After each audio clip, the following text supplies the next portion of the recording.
लोग कहते हैं कबाड़ बेकार है, मैं कहता हूँ कबाड़ ही असली जुगाड़ है।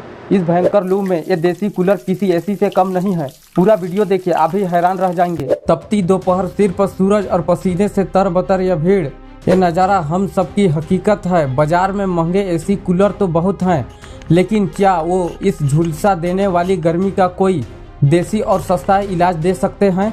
आज मैं आपको इसी भीड़ से, इसी कबाड़ के बीच से चैन की ठंडी सांस लेने का एक ऐसा अनोखा तरीका दिखाऊंगा जो सीधे प्राकृतिक और आपके जुगाड़ से जुड़ा है।